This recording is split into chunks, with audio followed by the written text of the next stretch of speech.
The blade caught the morning light as she tested its weight. 3 inches of steel, worn leather handle. Nothing fancy. She'd pulled it from a dead man's belt 2 days ago, along with his boots that were a size too big. The boots she could stuff. With grass, the knife was perfect as it was.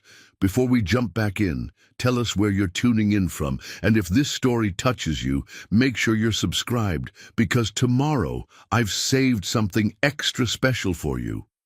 She didn't know. Where she was going didn't matter. The important thing was to keep moving, stay ahead of whatever was behind her. She'd been running so long she'd forgotten what started it all. Maybe there'd never been a beginning. Maybe she'd been born running. The wanted poster fluttered against the saloon wall, and she recognized the face immediately. Not because she'd seen it before, but because she knew that look, the hollow cheeks of a man who'd been hunted too long, eyes that had seen too much. The reward was substantial. $5,000, dead or alive, Jesse Blackwood. The most wanted man in 3 territories. She was still staring at the poster when the shooting started. The first bullet shattered the window above her head. Glass rained down like deadly snow, and instinct took over. She dropped low, knife already. In hand, scanning the dusty main street of Coyote Gulch, 3 men on horseback fired into the bank across the street. Their faces were covered, but their intentions were clear. The 4th man, that's when she saw him. He moved differently than the others, with a fluid grace that spoke of years in the saddle.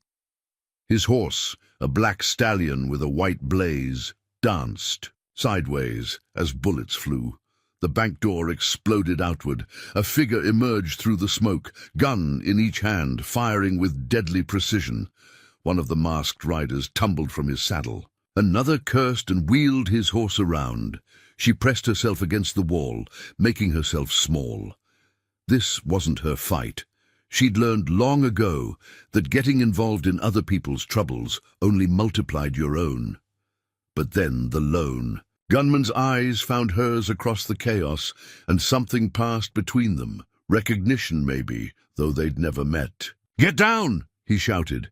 She was already moving, diving behind a water trough as bullets peppered the spot where she'd been standing. Splinters flew from the wooden planks. The man from the bank vaulted onto the black stallion in one smooth motion. Still firing, another rider fell. The remaining 2 attackers decided they'd had enough. They spurred their horses toward the edge of town, dust clouds marking their retreat. The gunman could have pursued them. Instead, he guided his horse toward a hiding spot. "You hurt?" His voice was low, gravelly. She stood slowly, knife still in hand. "No." He studied her for a long moment. His face was weathered, stubbled, with deep lines around pale blue eyes, the kind of face that had stories written in every scar. She knew without asking, this was Jesse Blackwood. "You were watching my poster." He said it wasn't a question. Hard to miss. 5,000, a lot of money. A ghost of a smile touched his lips. "Planning to collect?" She glanced at her knife, then at his guns. "Not with this."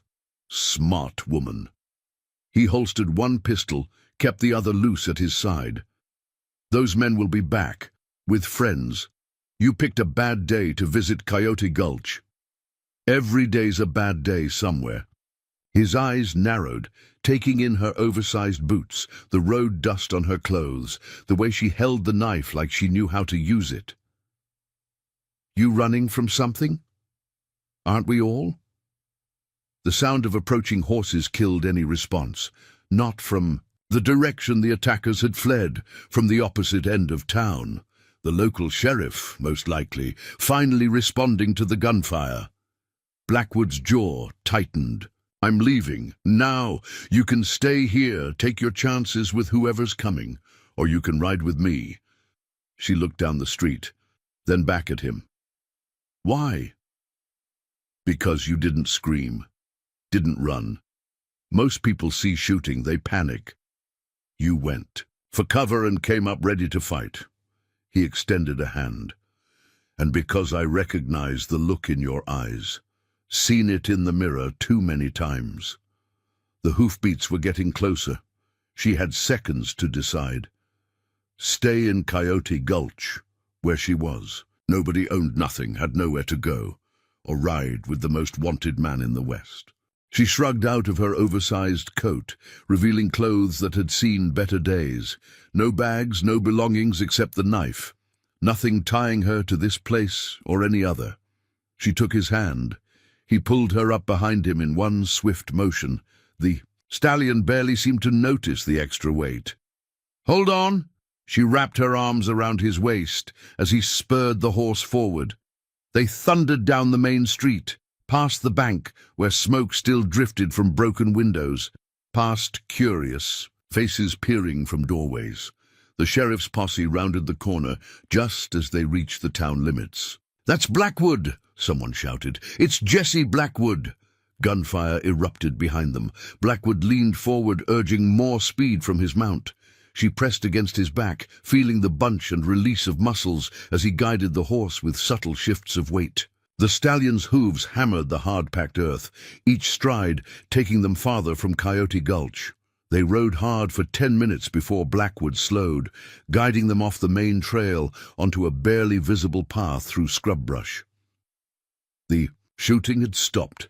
The posse had given up pursuit, at least temporarily. "They'll telegraph ahead," she said into his ear. "Every town in 50 miles will know you're coming.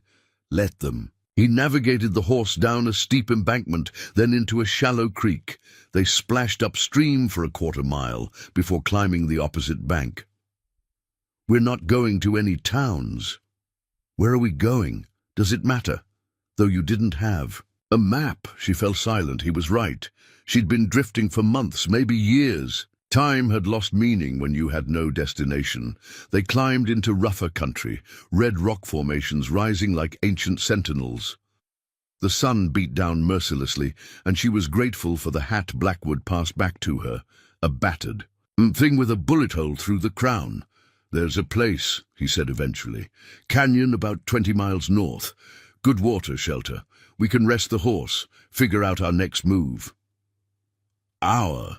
He glanced back at her. "Unless you'd prefer I drop you at the next settlement. Take your chances with whoever finds you first, the law or those men from town." They weren't lawmen. No, Benedict's boys. Railroad baron, who thinks he owns half of Colorado. I relieved him of some property he'd stolen from settlers. He's been sending hired guns after me ever since. The bank robbery. Withdrawal. That money was headed for Benedict's private vault. Now it's going to the families he cheated out of their land. She processed this information. Modern-day Robin Hood? Nothing so noble. I just hate bullies. They rode in silence for a while, the landscape growing more desolate. She'd never been this far into the Badlands. Few people had, which was probably why Blackwood chose this route. "You haven't asked my name," she said. "Figure you'll tell me when you're ready. Or not. Makes no difference to me. I don't have one." She felt him tense slightly.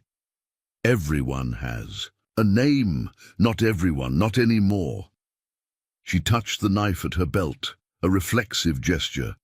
"I left it behind, with everything else." He didn't press. She appreciated that. Most people couldn't stand a mystery, had to dig and pry until they unearthed every secret. Blackwood seemed content to let sleeping dogs lie. The trail grew treacherous, winding between towering rock formations that blocked out the sun. The temperature dropped dramatically in the shadows. She shivered, wishing she hadn't abandoned her. And coat in Coyote Gulch. Blackwood felt the tremor. Without a word, he shrugged out of his duster and passed it back. The leather was warm from his body heat, smelled of gunpowder and sage. "Won't you be cold?" "I've been colder." Preparing and narrating this story took us a lot of time, so if you are enjoying it, subscribe to our channel. It means a lot to us. Now back to the story. They emerged from the canyon into a hidden valley. A spring bubbled from the rocks, feeding a small pool surrounded by cottonwoods. The remains of a stone shelter huddled against one cliff face, not much more than 3 walls and half a roof, but better than nothing. Blackwood dismounted, then helped her down. Her legs were stiff from riding, and she stumbled. He caught her, arm steadied her. Easy. Ground takes some getting used to after hours in the saddle. She nodded, suddenly aware of how close they were standing. He stepped back, giving her space, and began unsaddling the stallion. "Built this place years ago," he said, running a careful hand over the horse's legs, checking for injury. "Back when I was mining these hills. Never found gold, but I found something better. Privacy." She explored the shelter while he tended to the horse. The walls were solid, built to last. A ring of blackened stones marked an old fire pit. Wooden shelves, warped by weather, held a few supplies. Canned goods, matches wrapped in oilcloth, a dented coffee pot. Not much, but it'll do for tonight.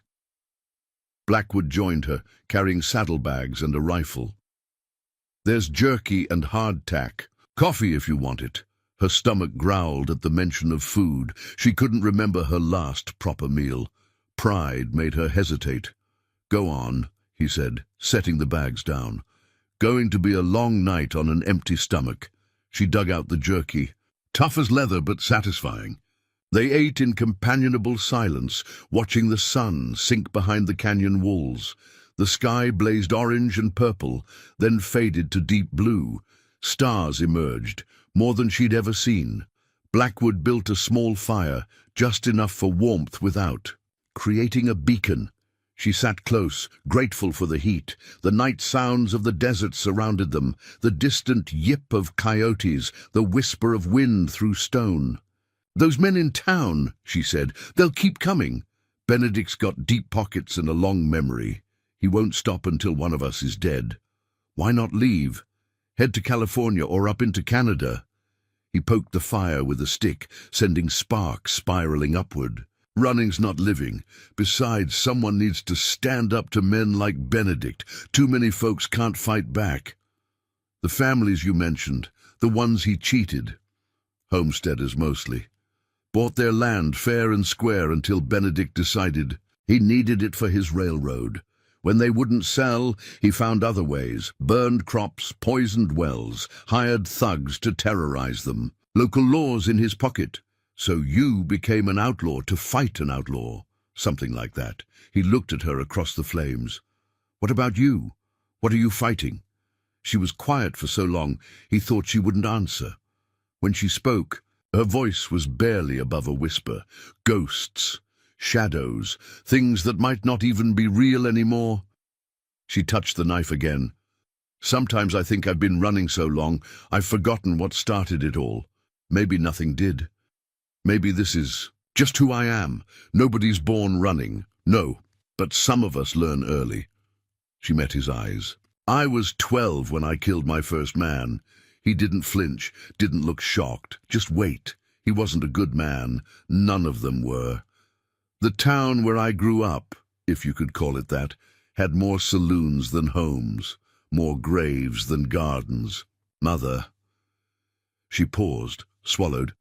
"She did what she had to do to keep us fed, until one of her customers decided he'd paid for more than she was willing to give. The fire crackled. Somewhere in the darkness, an owl called. He came to our room. She told him to leave. He didn't. I was hiding under the bed like always, heard everything, the fighting, the screaming. Then the silence was worse than screaming." Her hand closed around the knife handle. "I crawled out, saw him standing over her, picked up a kitchen knife from the table. He never saw me coming. Self-defense, protection of another. No court would convict." "There was no court, no sheriff, just his brothers, 3 of them. They came looking for him, found him dead, my mother dead, me covered in blood. I ran, been running ever since." Blackwood added another branch to the fire. "How long ago?" 10 years, maybe 12. I stopped counting." She pulled the duster closer around her shoulders. "Stopped using my name. Stopped staying anywhere long enough to matter. Kept moving, kept surviving, that's all. That's enough. Sometimes surviving is all we can do." The fire burned lower.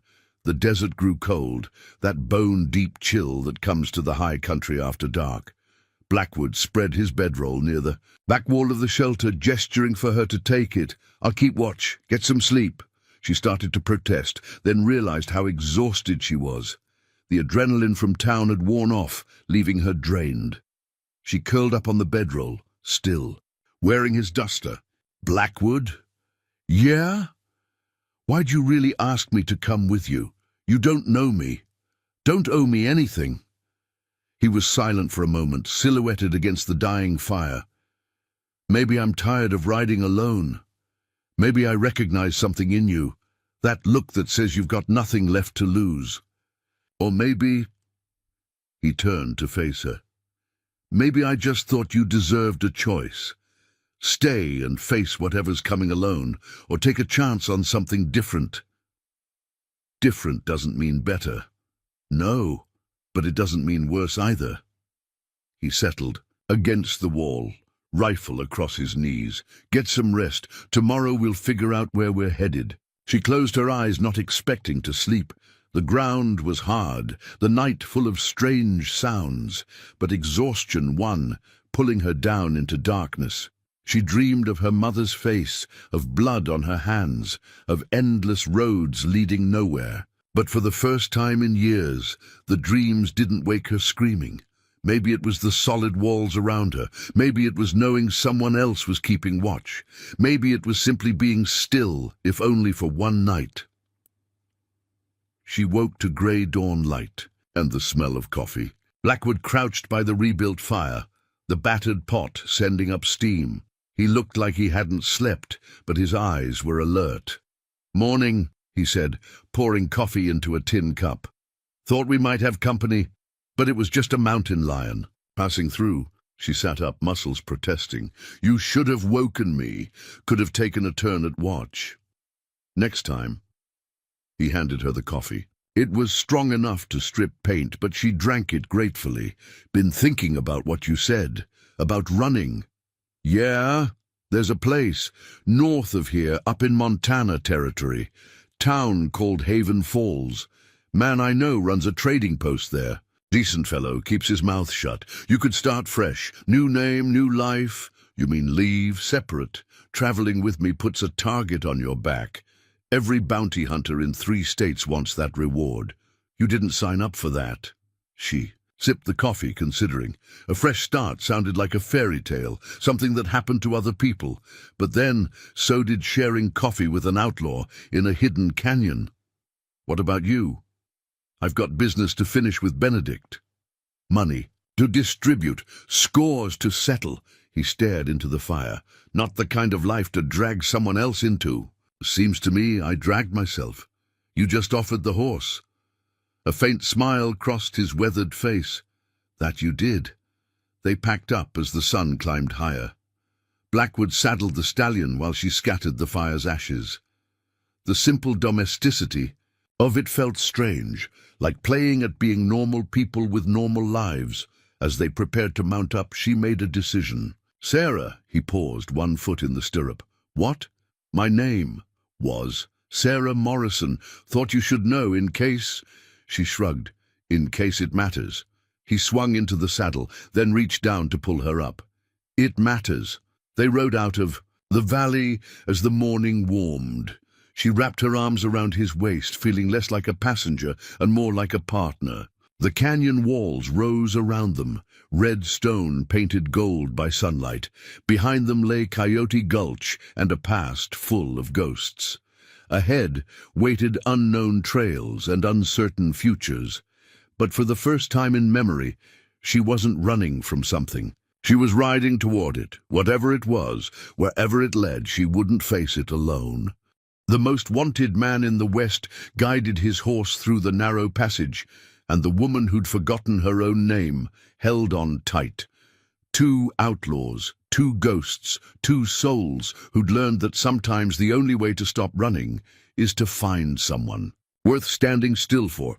The desert stretched before them, vast and unforgiving. But the sun was warm, the sky was clear, and the road ahead was theirs to choose. For now, that was enough.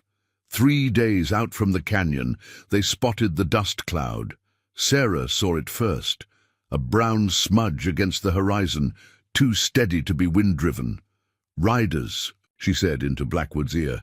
6, maybe 7, He reined in the stallion, squinting at the distant disturbance. "Good eyes, that's Marshal Tate's crew, bounty hunters out of Amarillo. Friends of yours? We've danced before. Tate's smart, careful, not like most of the glory hounds chasing reward money."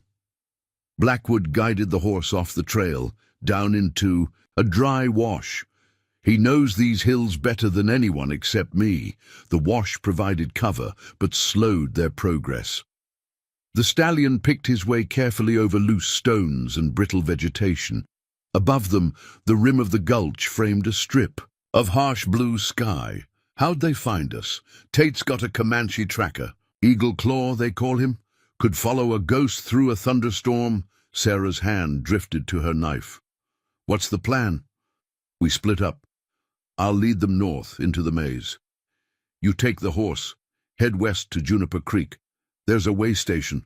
There, run by a woman named Rosa Delgado. Tell her I sent you. She'll know." The word came out sharper than she'd intended. Blackwood twisted in the saddle to look at her. "This isn't your fight," he said. "Became my fight when I got on this horse. Besides," she added, "your plan's backward. They're hunting Jessie Blackwood, not some nameless woman. I should be the decoy." "Absolutely. Listen to me. You said Tate's smart. He knows you work alone. Sees us split up, he'll follow you every time. But if I take the stallion, wear your hat and duster." She met his eyes. From a distance in this terrain, they might buy it. Long enough for you to circle behind them. Blackwood's jaw worked like he was chewing on arguments. Finally, he sighed. "You ever fired a gun?" "Once or twice." He drew one of his Colts, checked the cylinder, and passed it back. 6 shots. Make them count. The gun was heavier than she expected, the grip worn smooth by years of use. "Where do I lead them?" "Box Canyon, about 8 miles northeast. Looks like a dead end, but there's a passage through the eastern wall. Narrow, only one rider at a time. Once you're through, there's a grove of boulders. Good defensive position." "And you?" "I'll be right behind them. Give me 20 minutes to find high ground, then break cover. Ride hard, make dust. Let them see you." They dismounted. Blackwood pulled a spare shirt from his saddlebags, along with ammunition and the last of their water. Sarah shrugged into his duster, settled his hat on her head. The clothes smelled of leather and gun oil. Sarah. He caught her arm as she prepared to mount. "If something goes wrong—" "It won't. If it does," he continued firmly, "don't try to be a hero. Drop the gun, surrender. Tate's tough but fair. He'll bring you in alive." She swung into the saddle. The stallion shifted beneath her, sensing the unfamiliar rider. "See you at Box Canyon." Blackwood stepped back. For a moment, something passed between them. Not quite trust, not yet, but the possibility of it. Sarah wheeled the horse and spurred him up the wash. 20 minutes passed like 20 hours. She waited in the shadow of a limestone ridge, watching the dust cloud grow closer. The Colt sat heavy in her hand. 6 shots, 6 chances to live or die. The stallion stampede, eager to run. She patted his neck. "Easy, boy. Almost time." When she judged the moment right, she broke from cover. The stallion exploded into motion, hooves thundering against hardpan. She leaned forward, hat pulled low, duster billowing behind her. To her eyes, she might have been Jessie Blackwood, might have been anyone. A shout went up from the pursuing riders. The chase was on. The stallion was magnificent. He flew across the broken ground like he had wings, jumping obstacles she barely saw coming. Behind them, the pursuit spread out in a ragged line. She counted 7 riders, plus 1 hanging back, probably the tracker, reading the ground. She led them through a series of switchbacks, always angling northeast toward Box Canyon. The landscape blurred past. Red rocks, scattered juniper, the occasional bleached bones of some unlucky creature. The first shot cracked across the desert air. Wild, too far behind to be a real threat. But it meant they were committed now. No. Turning back, she pushed the stallion harder. The canyon mouth appeared ahead, a dark slash in the cliff face. As Blackwood had said, it looked like a dead end from this angle.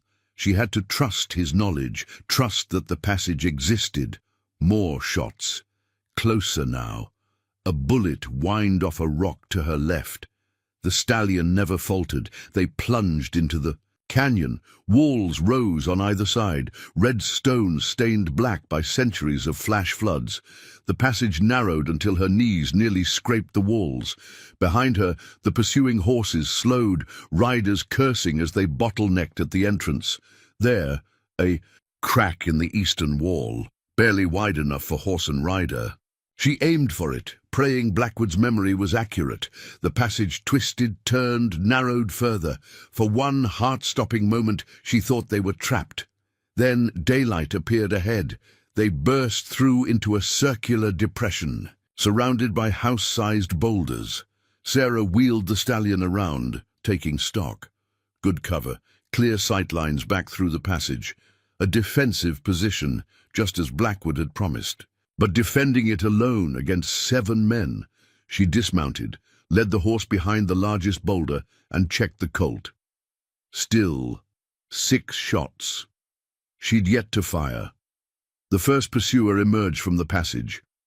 Sarah recognized him from wanted posters. Of his own, Dan Harlan, a killer with a reputation for cruelty. He spotted her immediately, raised his rifle. She fired first. The colt bucked in her hand. Harlan tumbled backward off his horse, clutching his shoulder. Not a killing shot, but it sent the right message. "That's far enough," she shouted, trying to deepen her voice. "Next one gets it in the head." Silence from the passage. Then a different voice, calm and measured. "That you, Blackwood? Don't sound like yourself." Marshall Tate. She'd heard stories. Former Texas Ranger turned bounty hunter, a man who always got his quarry. "Throat dry," she called back. "Been a long ride. Why don't you come on out? We can discuss this like civilized folk. Nothing civilized about a lynching party. Now that's unfair. You know I always bring my bounties while breathing. Dead men can't speak in their own defense." Sarah shifted position, keeping the passage. It covered. Where was Blackwood? He should have been here by now. "Tell you what," Tate continued, "throw out your guns, walk out peaceful-like. I give you my word you'll make it to trial." "Your word?" She let scorn color her voice. "Like the word you gave Tom McKendrick before your boys shot him in the back." A pause. McKendrick drew first. On an empty chamber. Convenient how dead men. "Can't contradict your version." Movement in the passage. Sarah tensed, finger on the trigger, but instead of another rider, a small object arced through the air. It hit the ground and rolled, trailing smoke. Dynamite! She dove behind the boulder. As the explosion rocked the canyon, dust and debris filled the air. The stallion whinnied, dancing sideways, but held steady. "Just a quarter stick," Tate called. "Next one's bigger. Last chance, Blackwood." Sarah's mind raced. 6 shots against 7 men, and they had explosives. The defensive position had become a death trap. She needed thunder. Not from the sky, but from the rim of the canyon. Rifle fire, rapid and precise. She risked a glance upward and saw a familiar silhouette against the sky. Blackwood had found his high ground. Chaos erupted in the passage. Horses screamed. Men shouted. More gunfire from multiple directions now. Sarah added her own, firing at shapes in the dust cloud. The colt kicked once, twice. A rider burst from the passage. Eagle Claw, the Comanche tracker. His horse was hit, stumbling. Sarah's third shot caught him center mass. He pitched sideways, vanished into the billowing dust. More rifle fire from above. Measured, methodical, each shot found its mark. Sarah counted bodies falling, horses running riderless. Then, as suddenly as it began, silence. She stayed low, watching the passage. 1 bullet left in the colt. The dust began to settle, revealing shapes on the ground. Some moved. Most didn't. Sarah? Blackwood's. Voice from the rim. She stood slowly, keeping the gun ready. Clear, Tate's running. Lost his taste for the hunt. Resta down. She heard him descending, loose rock cascading from invisible handholds. Moments later, he emerged from behind a boulder, rifle in hand. His shirt was torn, a line of blood across one cheek. "You're hurt." Scratch. Tate's tracker was better than I gave him credit for, almost got behind me. He looked at the bodies in the passage, then at her. "You all right?" She nodded, suddenly aware her hands were shaking. Adrenaline aftermath. She'd been in fights before, but nothing like this. Nothing so calculated. Blackwood approached one of the wounded men, Harlan, still clutching his shoulder. The outlaw kicked the man's gun away, then knelt beside him, still breathing. "He'll live if he gets to a doctor." The others? 2 dead, 3 wounded. Eagle Claw won't track anyone again. He stood, wiping blood from his cheek. Tate got away. Clean. He'll be back. With more men. Probably, but not today. He'll need time to lick his wounds, hire new guns. Blackwood retrieved his horse from the passage, checked him for injuries. "We bought ourselves some breathing room." Sarah looked at the carnage around them. "This what it's always like, riding with you?" "More or less." Having second thoughts, she holstered the Colt, surprised to find her hands had stopped shaking. "Ask me again tomorrow." They left the wounded where they lay. Harsh, maybe, but they couldn't spare water or medical supplies. Tate would circle back for his men once he was sure the coast was clear. As they rode out of the canyon, Blackwood glanced sideways at her. That was smart thinking, the decoy plan. Risky as hell, but smart. Seemed logical. They were hunting. "You, not me." Most people panic under pressure. You got calmer. That's a rare quality. She shrugged, uncomfortable with the praise. "Just survival instinct. Maybe, or maybe you're discovering what you're capable of when you stop running." They made camp that night in a grove of cottonwoods beside a small spring. Real water, not just seepage from rocks. Sarah washed the dust and gunpowder from her face, watched the water run brown, then clear. Blackwood tended a rabbit he'd shot, spitting it over the fire. The smell made her stomach growl. After days of jerky and hardtack, fresh meat seemed like a feast. "Tell me about Benedict," she said. "This railroad baron you robbed?" Blackwood turned the spit, fat dripping into the flames. "Randolph Benedict. Came west 10 years ago with Eastern money and no scruples. Started buying land along proposed railroad routes. When folks wouldn't sell, he got creative. Creative how? Hired guns, burned barns, poisoned wells. Had the territorial governor in his pocket, so complaints went nowhere. Built his fortune on other people's misery. And you decided to rob him." "Rob? No. I took back what he stole. Every dollar in that bank came from families he destroyed. I'm just returning it to its rightful owners." Sarah studied his profile in the firelight. "How many families?" 43. "I've got a list. Names, locations, what they're owed. Already delivered to 12. Rest are scattered from here to California. That's a lot of traveling, lot of exposure. Worth it to see Benedict squirm. Man like that, money's all he understands. Every dollar I take hurts him more than a bullet would." The rabbit finished cooking. They ate in companionable silence, grease shining on their fingers. Stars emerged overhead, brilliant in the clear desert air. "What happens when the list is done?" Sarah asked. "When will all the families are paid?" "Haven't thought that far ahead. Maybe head north, Canada. Start fresh where nobody knows my name." Sounds lonely. Better than a noose. She cleaned her hands on grass, then leaned back against a cottonwood trunk. "Ever think about fighting him directly? Benedict, instead of this cat and mouse with his money?" Thought about it, but killing him would just make him a martyr to his rich friends. This way I'm bleeding him slow, making him feel what those families felt. Helpless. Desperate. There's more to it than that. The way you talk about those settlers. This is personal. Blackwood was quiet for so long she thought he wouldn't answer.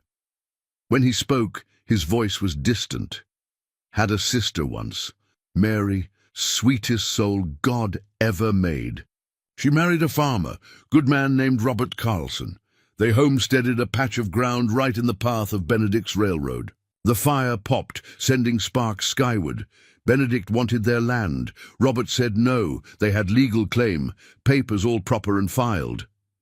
Blackwood's hands clenched into fists. 3 weeks later, their barn burned.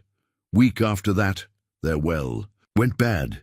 Benedict's men made it clear, sell or suffer worse. They held out? Robert did, right up until they found him shot in his own field. Hunting accident, the sheriff called it. Mary was 8 months pregnant. His voice went flat, emotionless. She lost the baby. Grief and stress, doctor said. Sold the land for pennies on the dollar, moved back east. Haven't heard from her since. Sarah absorbed this, understanding now the depth of his vendetta. I'm sorry. Don't be. Just understand, this isn't about playing hero. It's about making a man pay for his sins in the only currency he values. They sat quietly as the fire burned lower. Somewhere in the darkness, a coyote called to its pack. The sound raised goosebumps on Sarah's arms.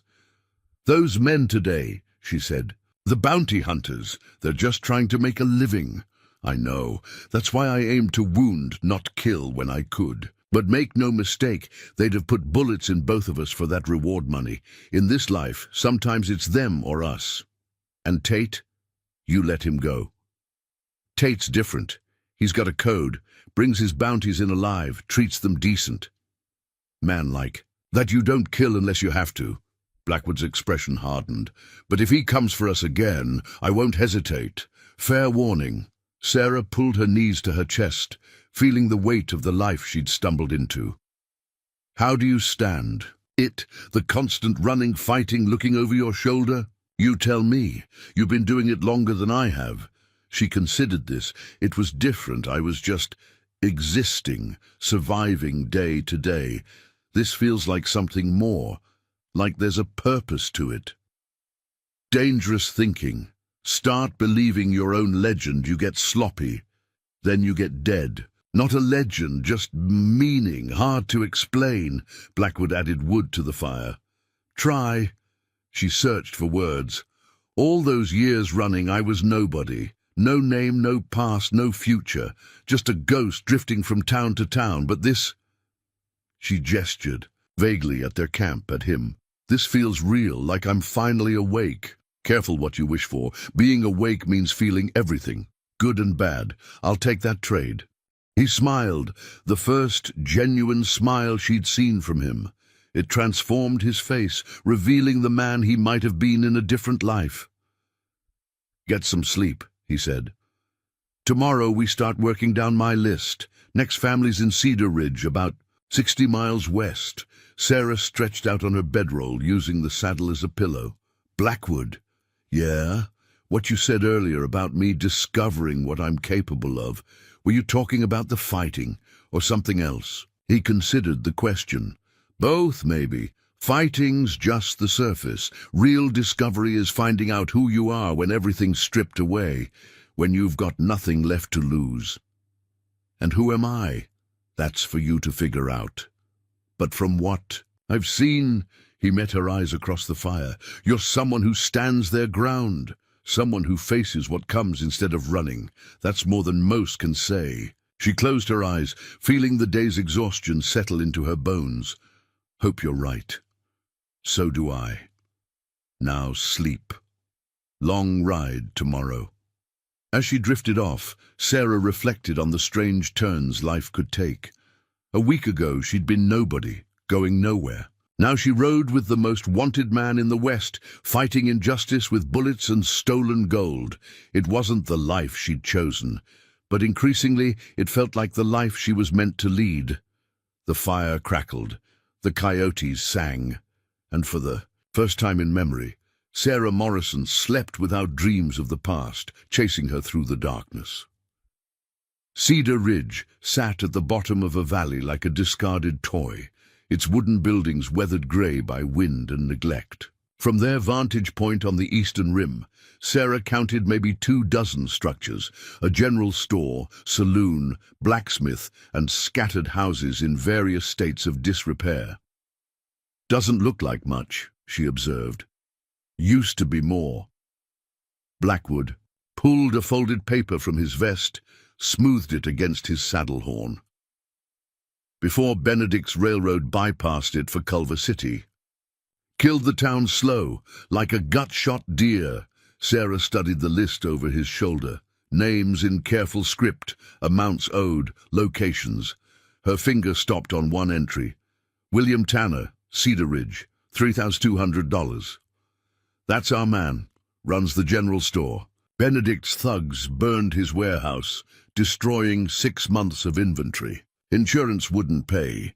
Called it an act of God. God wears a lot of different faces out here. That he does. Blackwood folded the paper, tucked it away. We go in quiet. No sense advertising our presence. They descended a narrow trail, the horses picking their way carefully down the loose shale. The afternoon sun cast long shadows across the valley floor. As they drew closer, Sarah noticed things she'd missed from above. Boarded windows, collapsed roofs, the skeletal remains of what might have been a church. Ghost town in the making, she murmured. Benedict's specialty. He doesn't just take land, he destroys communities, scatters families like dust in the wind. The main street was deserted except for a yellow dog sleeping in a patch of sunlight. It raised its head as they passed, decided they weren't worth barking at, and went back to sleep. Blackwood reined up outside the general store. A painted sign hung crooked above the door. Tanner's Dry Goods and Supplies. Through the dusty window, Sarah glimpsed shelves more empty than full. Wait here, Blackwood said. Keep watch. For what? That dog? For trouble. It has a way of finding me. He dismounted, adjusted his gun belt, and pushed through the store's door. A bell jangled, the sound sharp in the afternoon quiet. Sarah remained on the stallion, scanning the empty street. The yellow dog had disappeared.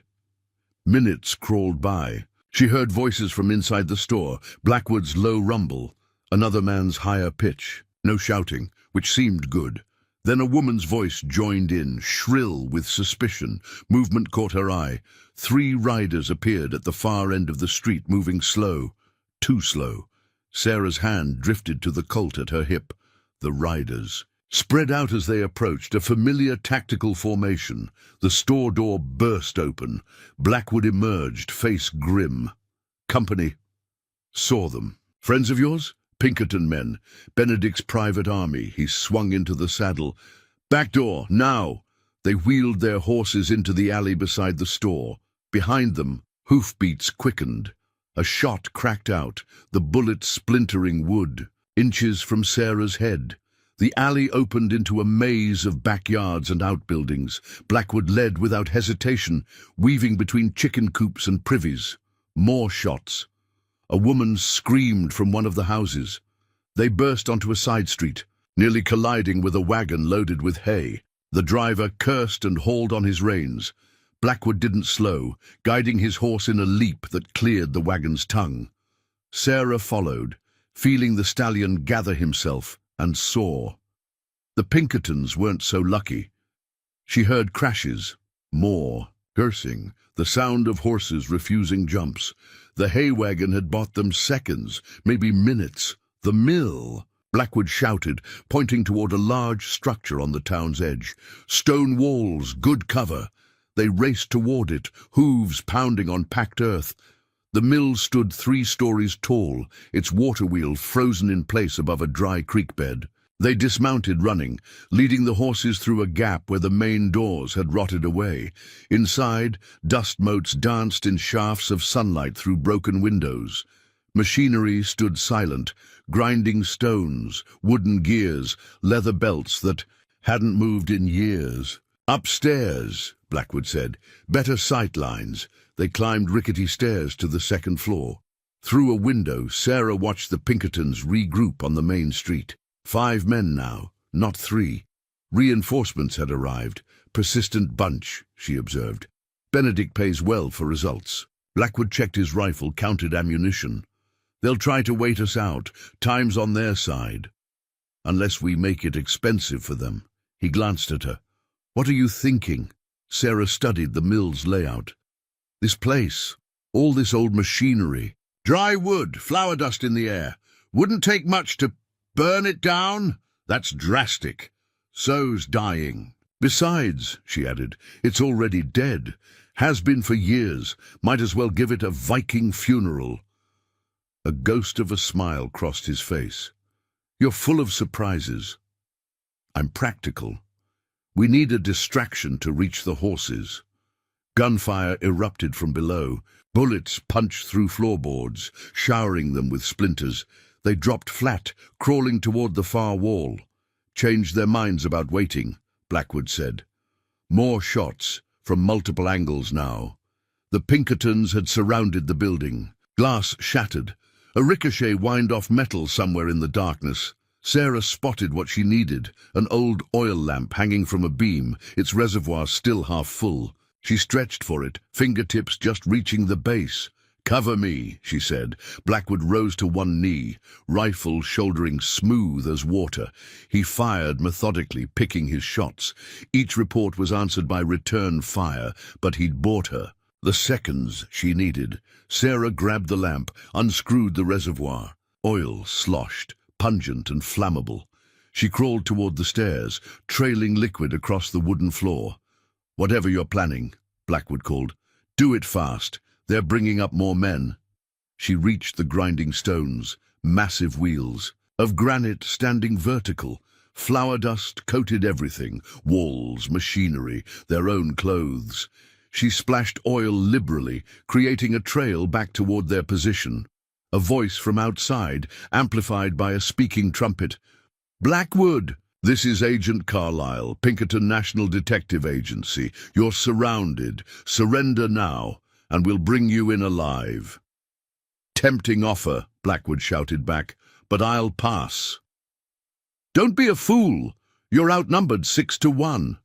Sarah pulled. Matches from her pocket, taken from Blackwood's saddlebags days ago. Her hands were steady as she struck one, watched the flame bloom. Actually, she called out, it's 6-2, and we're about to even those odds. She touched the match to the oil trail. Fire raced across the floor like something alive. Where it met flour dust, small explosions puffed and crackled. Within seconds, half the second floor was ablaze. Time to go, Blackwood said. They ran for the stairs as flames spread with terrifying speed. The dry wood, the years of dust, the afternoon heat, everything conspired to turn the mill into an inferno. Smoke billowed, thick and choking. The ground floor was chaos. Pinkertons who'd entered the building now fought to escape. Flames dropped through gaps in the ceiling. The air itself seemed to burn. Through the smoke, Sarah saw their horses rearing, against their reins. She reached them first, soothing the stallion with touch and voice. Blackwood covered their retreat, firing at shapes in the murk. They mounted in one fluid motion and spurred toward the exit. A Pinkerton appeared from the smoke, trying to block their path. Sarah drew the Colt and fired without conscious thought. The man spun away, clutching his shoulder. Then they were out, bursting into clean air like divers breaking the surface. Behind them, the mill was fully engulfed. Flames shot from windows. The roof sagged, then collapsed in a shower of sparks. The Pinkertons had bigger problems than pursuing outlaws. The fire threatened to spread to neighboring buildings. Men ran with buckets, shouting orders, trying to organize a fire line. Blackwood and Sarah didn't wait to see the outcome. They galloped hard for the edge of town, then up the valley's eastern slope. At the rim, they paused to look back. Cedar Ridge glowed orange in the gathering dusk. The mill was gone, reduced to a burning skeleton, but the fire seemed contained. The other buildings safe. Well, Blackwood said, that's one way to leave town. Sarah holstered the Colt. Did you deliver? The money! Started to. Tanner was suspicious, wanted to know where it came from. His wife was worse, thought I was trying to buy something improper. He shook his head.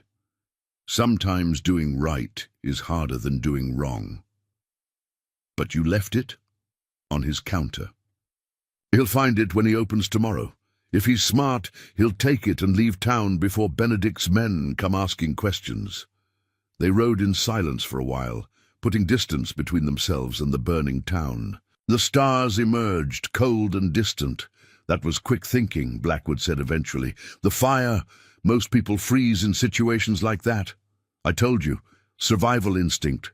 No, it's more than that. You've got a tactical mind. See angles. Others miss. He reined in, turning to face her. Where'd you learn to think like that? Sarah considered the question. When you spend years running, hiding, you learn to read situations fast. Exit routes, weapons at hand, who's a threat and who's not. After a while, it becomes second nature. Military men train for years to develop those instincts. The world's been my training ground. Failed lessons tend to be fatal. They made camp in a box canyon 10 miles from Cedar Ridge, sheltered by overhanging rock. No fire tonight. The glow might attract unwanted attention. They ate cold biscuits and dried beef, washed down with warm water from their canteens. Next name on the list is Prosperity, Blackwood said. 2 days' ride if we push. But after today, Benedict will double his hunters. Place will be crawling with Pinkertons. So we wait, or find another approach. The family, the Hendersons, they're struggling. Every day we delay is another day they might lose their farm. Sarah leaned back against the rock wall, studying. The stars through the canyon's narrow opening. What if we split up? We've had this conversation. Hear me out. Not permanently. Just for this delivery. I go to Prosperity ahead of you. Scout the situation. Find the Hendersons. You follow a day behind. Come in quiet once I've mapped the threats. Blackwood frowned. You'd be alone. Unknown territory. No backup. I've been alone before. And they're not hunting me. They're hunting you. A woman traveling alone attracts less attention than Jessie Blackwood. It's too dangerous. Everything we do is dangerous. Question is, what gives us the best odds? He was quiet for a long moment. You don't even know what the Hendersons look like. You can describe them, give me details. I'm good with faces. And if something goes wrong, then I handle it. Or I run. I'm good at both. Blackwood rubbed his jaw. A gesture she'd learned meant he was weighing options. I don't like it. But you know I'm right. Maybe. He pulled the list from his vest, unfolded it by moonlight. Thomas and Mary Henderson. They've got 3 kids. Boy about 16, twin girls maybe 12. Tom's missing his left arm from the war. Mary walks with a limp childhood injury. How much are they owed? 4,000. Benedict's men poisoned their cattle, claimed it was disease, forced them to burn the whole herd. They're barely hanging. Sarah memorized the details. Where's their place? North side of town, about 2 miles out. White farmhouse with green shutters. Windmill in the front yard. I'll find them. Day after tomorrow, you meet me at... She thought, is there a church in Prosperity? Baptist church on Main Street. But I'm not exactly the church-going type. Cemetery, then, behind the church, just after dark. If I'm not there, something's gone wrong and you ride on. I don't leave people behind. You do if staying gets you killed. Those other families need their money too. He didn't answer, which she took as reluctant agreement. They bedded down on opposite sides of their small camp. Sarah lay awake, listening to Blackwood's breathing deepen into sleep. She thought about the strange path that had led her here, from a blood-soaked room in a nameless town to fighting alongside the most wanted man in the West. Her mother's face drifted through her memory, as it often did in quiet moments. Not the face from that final night, but from before. Laughing at some silly joke, brushing Sarah's hair by lamplight, making a game of poverty, pretending their single room was a castle and their stale bread was cake. I'm trying to do something. Good, Mama, she whispered to the stars. Hope that makes up for everything else. No answer came, of course. The dead kept their own counsel. Morning brought complications. Blackwood woke with a fever, skin hot and clammy. The cut on his cheek, the one he'd dismissed as a scratch, was red and swollen. Infection, Sarah diagnosed. Needs cleaning, probably lancing. I'm fine. He tried to stand, swayed, sat back down hard. Just need water. You need medicine. Rest, neither of which we have. She felt his forehead, frowned at the heat. Change of plans. I'm taking you to Prosperity. There's bound to be a doctor. No. Too dangerous. They'll recognize Jesse Blackwood, not a sick man slumped in his saddle. She was already packing their gear. We'll dirty you up, change your appearance. You'll be my uncle, injured in a mining accident. Sarah, argue later. Move now. She helped him onto his horse, noting how heavily he leaned on her. The wound must have been worse than he'd let on, probably had been festering for days. Typical man, too proud to admit weakness. They rode slowly, Blackwood swaying but staying. Mounted, Sarah led, picking the easiest path, avoiding rough terrain that might jar him. Every few miles, she checked his bandage, gave him water, made sure he was still conscious. By afternoon, he was delirious, mumbling about his sister, about Benedict, about debts unpaid. Sarah tied him to his saddle with rope from their supplies, led both horses from the ground. Stay with me, she said, just a few more hours. He didn't answer. His eyes were closed, face grey beneath the fever flush. Prosperity appeared as the sun touched the western mountains, bigger than Cedar Ridge, more prosperous despite its ironic name. Sarah counted several dozen buildings, smoke rising from chimneys, people moving on the streets. She stopped at a water. Trough on the town's edge splashed Blackwood's face, tried to rouse him. His eyes opened, unfocused. Listen, she said urgently. You're my uncle, Seth Morrison. We're from Nevada, heading to Colorado. You got hurt in a rockfall, understand? He nodded vaguely. It would have to do. The doctor's office was easy to find, a white building with a shingle reading, Dr. Marcus Holloway, physician and surgeon. Sarah hitched the horses and helped Blackwood inside. The waiting room was empty except for an elderly woman knitting in the corner. She looked up, took in Blackwood's condition, and immediately called toward a back room. Doctor, emergency. Dr. Holloway appeared, a thin man with steel-rimmed spectacles and careful hands. He took one look at Blackwood and gestured toward. An examination room. Bring him in here. What happened? Rockfall, Sarah lied smoothly. Cut his face on a sharp stone. Seemed fine at first, but infection. I can smell it. The doctor was already cutting away the bandage. How long ago? 3 days, maybe 4. Should have come sooner. This is badly septic. He glanced at her. You his daughter? Niece. He's all the family I've got. Something in her voice must have convinced him. His manner softened. I'll do what I can, but he's going to need rest, proper care. There's a boarding house down the street, Mrs. Clearwater's. Clean rooms, good food. Tell her I sent you. Sarah nodded, playing her role. Inside, her mind raced. Staying in Prosperity meant risk, but leaving meant Blackwood might die. The doctor worked efficiently, cleaning the wound, applying carbolic acid. Blackwood groaned but didn't fully wake. Good. Alert. He might say something to give them away. The infection spread to his blood, Holloway said. I've seen men pull through worse, but he'll need watching. Fever should break in a day or 2. If it doesn't... He didn't finish the sentence. Sarah paid with coins from Blackwood's money. Belt, careful not to let the doctor see how much she carried. Then with Holloway's help, they got Blackwood back on his horse for the short ride to the boarding house. Mrs. Clearwater was everything the doctor promised. Clean, efficient, discreet.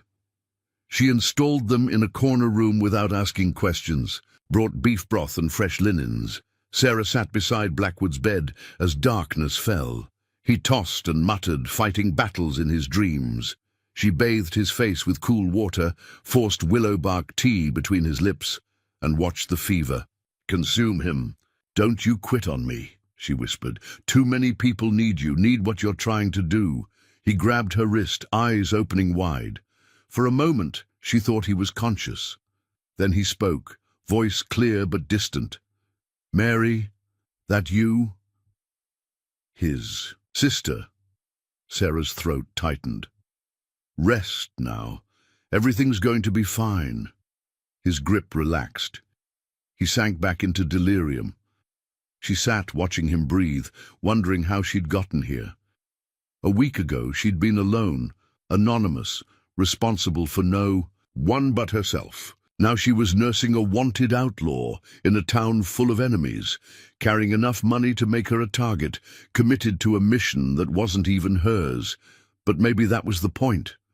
Maybe you found your purpose not by seeking it, but by stumbling into it when you least expected, choosing to stand when running would be easier. Through the window she could see the Baptist church the doctor had mentioned. Tomorrow, if Blackwood improved, she'd scout the Hendersons' farm, continue the mission with or without him. For now, she kept watch. The most wanted man in the West lay helpless as a child, dependent on a woman whose name he barely knew. Trust, she was learning, came in many forms. The night deepened, the fever raged, and Sarah Morrison, who'd sworn never to care about anyone again, discovered that some promises were made to be broken. Dawn painted the boarding house walls pink and gold. Sarah had dozed fitfully in the chair beside Blackwood's bed, jerking awake every time his breathing changed. His fever had peaked around 3 in the morning. She'd thought she was losing him then, his skin burning, breath rattling in his chest. But he'd fought through it. Now, as sunlight crept across the floor, his forehead felt cooler. The crisis had passed. "Water," he croaked. She helped him drink, studying his face. Color was returning, the grey pallor fading. His eyes focused on her properly for the first time in 2 days. "Where are we?" "Prosperity. Mrs. Clearwater's boarding house." "You've been sick." He tried to sit up, winced, fell back. "The Hendersons can wait another day. You nearly died." "How long?" 2 nights. The doctor says you're lucky. Another day without treatment." She didn't finish. Blackwood closed his eyes. "Should have left me. Continued the mission." "I don't. Abandoned partners, even stubborn ones who hide their injuries." A knock at the door interrupted them. Mrs. Clearwater entered with a breakfast tray, porridge, fresh bread, coffee that smelled like heaven. "Good to see you awake, Mr. Morrison," she said, setting the tray on the bedside table. "Your niece has been worried sick." Blackwood's eyes flicked to Sarah, understanding the cover story. "She's a good girl, takes after her mother." Mrs. Clearwater smiled. "I'll send the doctor round later. You just rest now." When she'd gone, Blackwood raised an eyebrow. "My niece." "Uncle Seth. You were delirious. Might have said anything. Seemed safer than claiming to be married. Too many questions about rings, family history. Smart." He managed a few spoonfuls of porridge before exhaustion overtook him. "The Hendersons. You should go. I'll be fine here." "You can barely lift a spoon." "Mrs. Clearwater will look after me. The family needs that money. Every day matters." Sarah studied him, torn between caution and duty. He was right. The mission came first, but leaving him vulnerable in a town that might be crawling with Benedict's men. "I'll go tonight," she decided. "Scout the farm. Make contact if it's safe. But I'm taking precautions." She spent the morning exploring Prosperity, mapping escape routes and potential threats. The town was busier than Cedar Ridge, with actual commerce flowing through its streets. A railroad spur connected it to the main line. Benedict's influence, no doubt. At the general store, she bought supplies and listened to gossip. The shopkeeper, a garrulous man named Henley, was happy to talk. "Pinkertons were through here yesterday," he mentioned while wrapping her purchases. "Looking for that outlaw, Blackwood.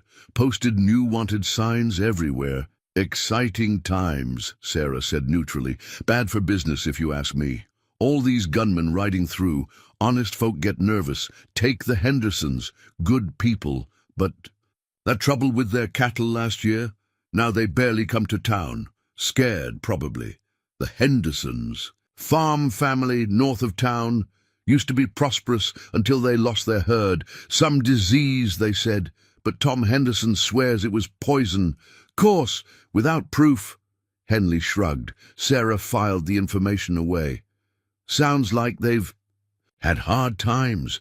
That's the truth. Surprised they're still holding on. Most folks would have sold out by now. He leaned closer, voice dropping. Between you and me, I think they're hoping for a miracle. That afternoon, Dr. Holloway confirmed Blackwood was recovering well. Keep him resting another day or two. The infection's clearing, but he's weak. Push too hard too soon, it could come back worse.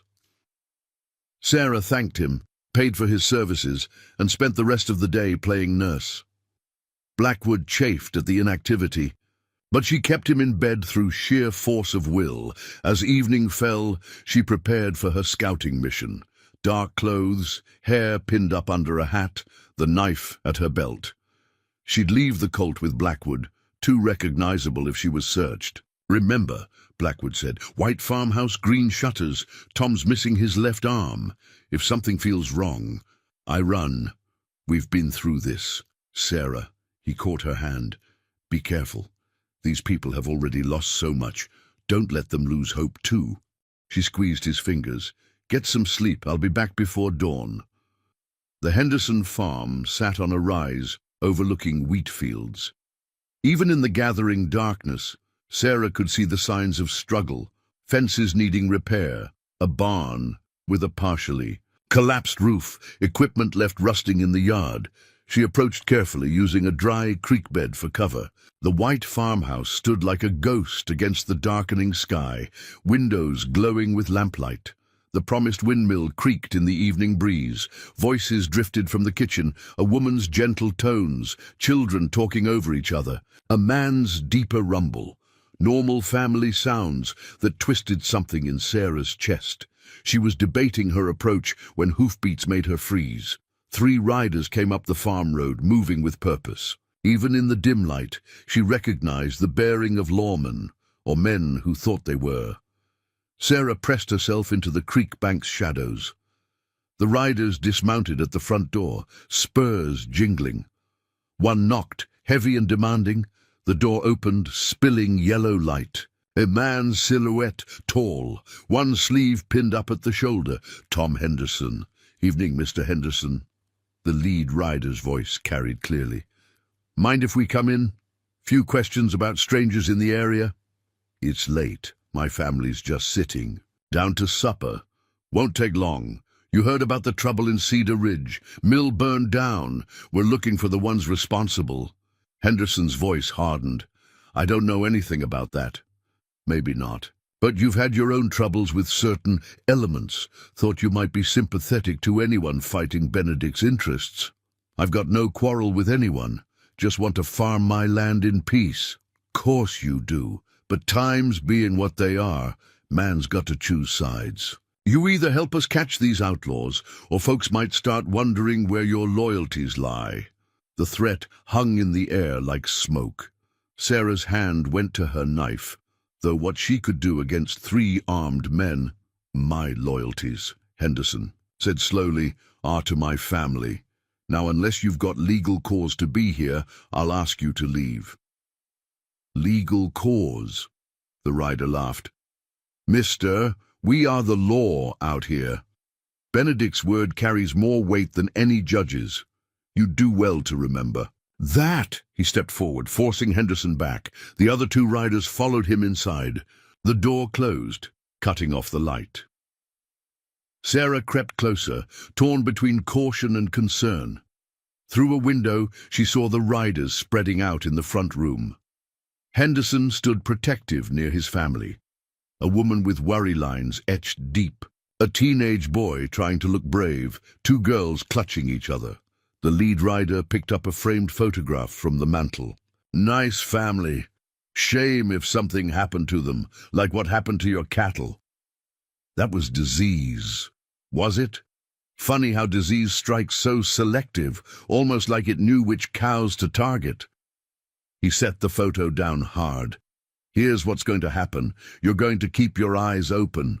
Anyone comes around, strangers, people asking questions, offering help, you're going to send word. There's money in it for cooperative citizens. And if I don't? Well, diseases are unpredictable things. Never know what might catch sick next. Crops, horses. His gaze lingered on the children. People. Mrs. Henderson pulled her daughters closer. The boy stepped forward, fists clenched, but his father caught his shoulder. We understand each other, Henderson said, voice flat. Good man, we'll be checking in regular. Remember, Benedict rewards loyalty. The riders left, boot heels loud on wooden floors. Sarah waited until their hoofbeats faded before approaching the house. She knocked softly, using the pattern Blackwood. Had taught her 2 short, 3 long, 1 short. The door opened a crack. Henderson peered out, his one good arm holding something behind the doorframe. A shotgun, probably. Mr. Henderson. I'm a friend. Hear about your cattle, about what Benedict owes you. His eyes widened. You're with... Best not say names, May. I come in. He stepped aside. The family huddled in the kitchen, watching her with mixtures of hope and fear. Sarah removed her hat, letting her hair fall loose, less threatening as a woman. Those men, she said, they'll be watching your farm. Let them watch. We've got nothing to hide. But his voice shook slightly. You're right to be scared. They mean their threats. But there are people fighting back. People who think folks like you deserve justice. Justice. Mrs. Henderson spoke for the first time. Mister, justice died in this valley the day Benedict arrived. All we've got now is survival. Maybe. But what if someone wanted to balance the scales, pay back what was stolen? The adults exchanged glances. Hope, Sarah realized, was almost as dangerous as despair. Both could get you killed. We were told, she continued carefully, that you lost cattle worth $4,000, that the loss nearly broke you. Tom Henderson sat heavily in a kitchen chair. Who told you that? Someone who keeps careful records. Someone who believes debts should be paid. Blackwood. The boy spoke up, eyes bright. You're talking about Jesse Blackwood. Michael, his mother scolded. You hush now. But the damage was done. Sarah nodded slightly. The money's yours, rightfully. The question is whether you'll take it. Blood money, Mrs. Henderson said. Stolen from banks, taken in violence. Recovered from a thief, Sarah corrected. Returned to those he robbed. The violence was Benedict's when he poisoned your herd. Tom Henderson rubbed his face with his good hand. Even if we wanted, those men made it clear. We cooperate with outlaws. We're finished. You're already finished. You just haven't admitted it yet. Sarah leaned forward. How long can you hold out? Another season? 2? Without cattle, without capital? This farm's dying. You know it.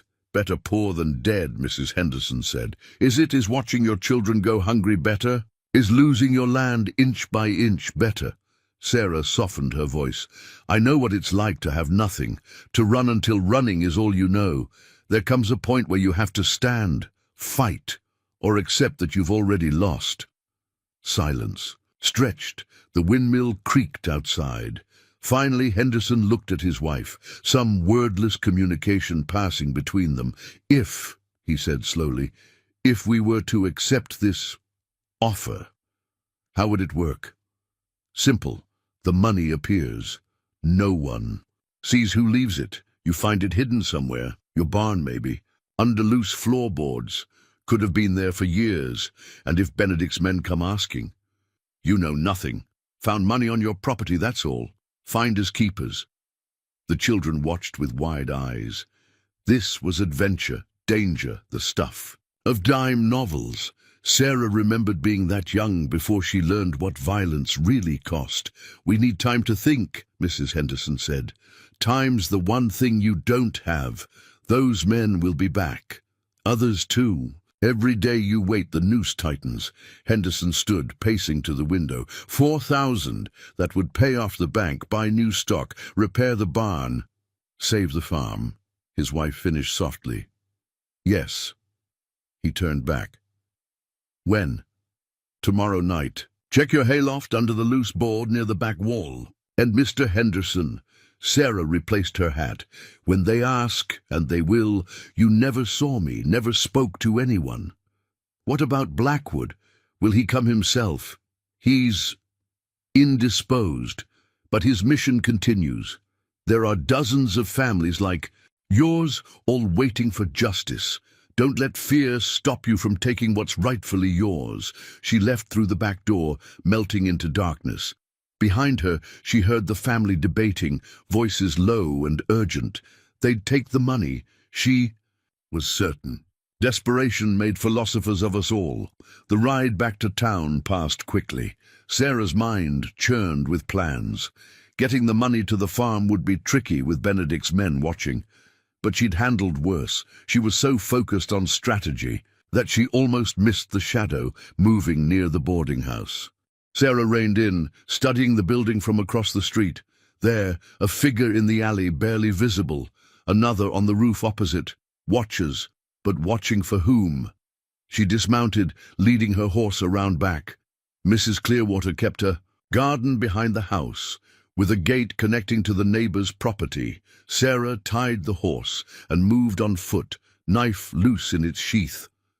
The back door was locked, but she'd noticed earlier that the pantry window didn't latch properly.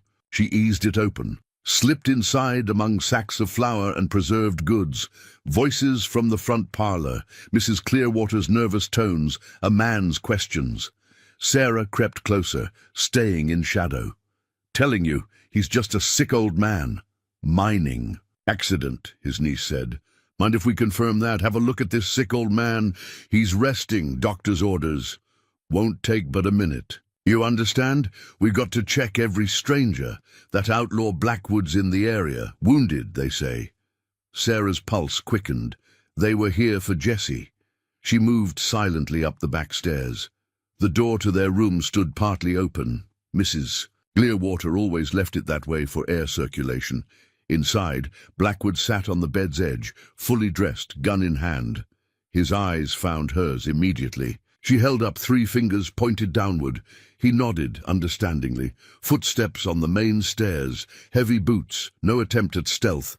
Sarah gestured for Blackwood to get back in bed. Look sick. He shook his head, pointed to the window. She crossed to it, looked out.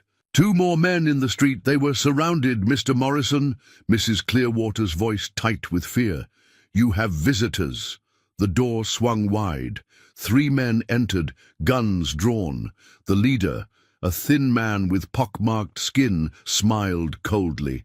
Well, Jessie Blackwood, and you must be his new partner, the woman from Cedar Ridge. Blackwood kept his gun steady. Don't know what you're talking about. Name's Seth Morrison. Sure it is. And I'm President Grant. The man gestured to his companions. Hank, check the window. Willis, watch the hall. Lot of trouble for a sick old man, Sarah said. Drop the knife, lady. Slow and easy. She complied, letting the blade clatter to the floor. The leader relaxed slightly. A mistake. He dismissed her as a threat without the weapon. Here's how this plays, he said. Blackwood, you're worth 5,000 dead or alive. We'd prefer alive, easier to transport, but we're not picky. And her? Blackwood asked. No bounty on her. Yet. But I'm sure Benedict would pay something for information about Blackwood's accomplice. Sarah caught Blackwood's eye, saw him tense. He was going to try something stupid, heroic but stupid. She moved first. Her boot heel caught the knife, flipping it up into her hand. In the same motion she threw, not at the leader but at the oil lamp on the dresser. Glass shattered. Flames whooshed across spilled kerosene. The room exploded into chaos. Blackwood shot the man watching the window. Sarah dove for the leader, getting inside his gun arm. They crashed into the washstand, porcelain shattering. The third man fired wild, his bullet splintering the doorframe. Blackwood's second shot took him down, but more men were coming up the stairs, drawn by the gunfire. Go! Blackwood shoved Sarah toward the window. "I'll hold them!" "Not without you." The fire was spreading, feeding on curtains and bedding. Smoke filled the room.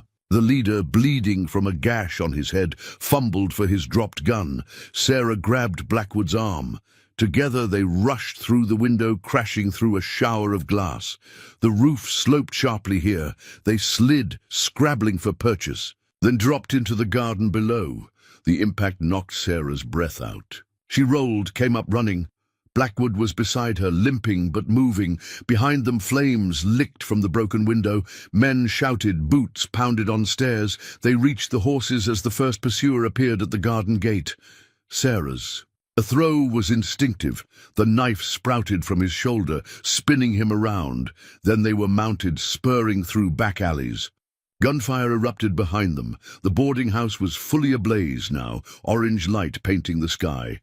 "Mrs. Clearwater?" Sarah called. "Got out. Saw her in the street."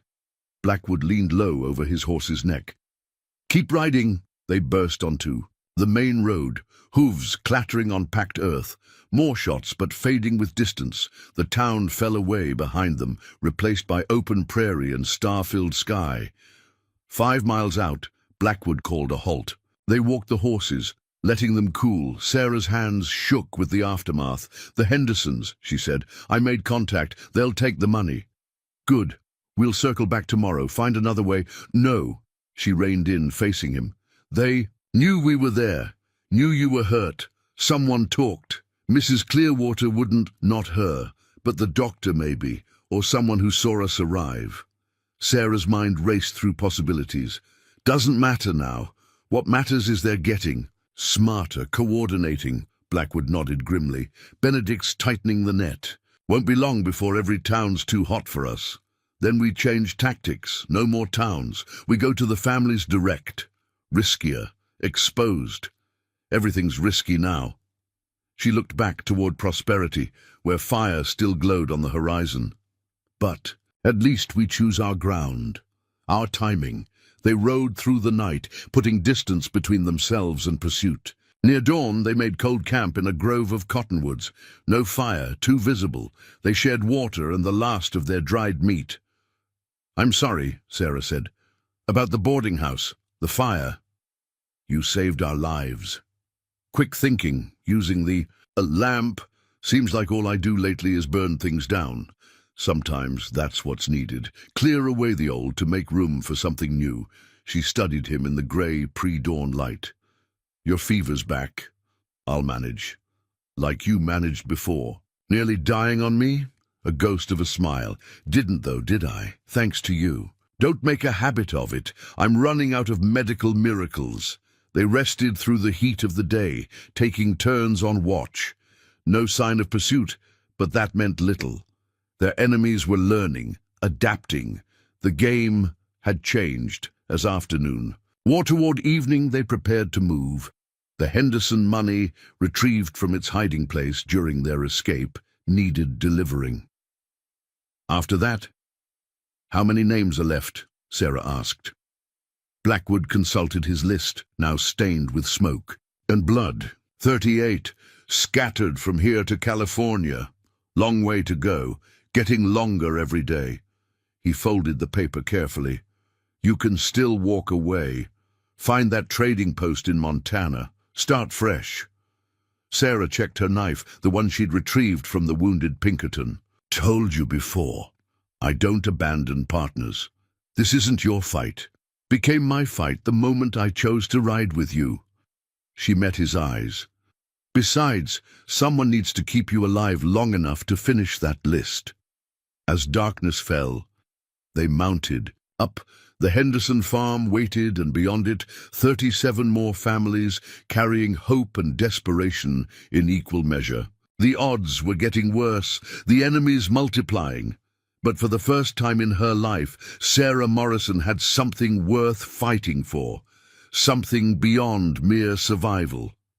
The most wanted man in the West rode beside her, and together they disappeared.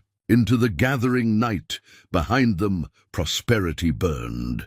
Ahead, uncertainty beckoned. She wouldn't have it any other way. They approached the Henderson farm from the east, using a dry riverbed that cut through the prairie like a scar. The moon was new, offering perfect darkness, but making navigation treacherous. Sarah's horse stumbled twice on loose stones before she dismounted to lead on foot. "There," Blackwood whispered, pointing to a ridge ahead. "We'll leave the horses here." They picketed the animals in a small grove, then climbed the ridge on foot. Below, the Henderson farm slumbered peacefully. Too peacefully. No dogs barked. No lights showed in the windows. Sarah's instinct screamed danger. "Something's wrong." Blackwood was already moving, rifle in hand. They descended carefully, using scattered boulders for cover. The barn loomed ahead, its doors standing open. Wrong. For nighttime, farmers always secured their buildings after dark. They reached the structure's shadow. Sarah drew her knife, while Blackwood covered the approaches. Inside, silence. The promised loose board in the hayloft waited, but first they needed to ensure the family's safety. A soft sound made them freeze, crying, muffled and distant. Coming from the house, they crossed the yard in a crouched run. The kitchen door stood ajar, hanging crooked on its hinges. Through the gap, Sarah glimpsed overturned furniture, scattered belongings. Blackwood went in first, gun ready. Sarah followed, knife reversed along her forearm. The kitchen was a disaster. Cupboards emptied, drawers pulled out, flour and sugar spilled across the floor. The crying grew louder, a child's voice terrified. They found the family in the front parlor. Tom Henderson sat on the floor, blood seeping from a gash on his forehead.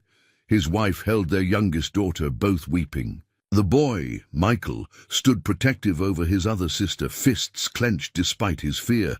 "Don't move." Henderson's voice was hollow. "They said if anyone came—" "Where are they?" Blackwood scanned the room. "Gone. An hour ago. But they'll be back. Said they'd kill us all if—" Henderson's eyes widened as he recognized them. "You shouldn't have come. They know. Somehow they know about the money." Sarah knelt beside Mrs. Henderson, checking the children for injuries. Bruises, terror, but nothing serious. "How many men?" "6. Maybe 7. Led by someone called Creed. Mean-looking bastard with—" The sound of horses cut him off, many horses approaching fast. Blackwood moved to the window. "Too late. They're here." Sarah's mind raced through options. Fight, impossible odds. Run. Not with the family. Hide. Where? "The root cellar," Michael said. "Under the kitchen. It's hidden. Pa built it special." Henderson shook his head. "Won't. Fool them twice. That's where we hid before." "Not all of us," Sarah said. "Just the children and Mrs. Henderson. The rest of us draw them off." "I won't leave Tom." "You will." Sarah's voice brooked no argument. "For your children, now move." The hoofbeats were louder. Blackwood helped hustle the family toward the kitchen. "Sarah's right. Get below. Whatever happens, don't come out until it's quiet." The cellar entrance was cleverly concealed beneath a throw rug and loose floorboards.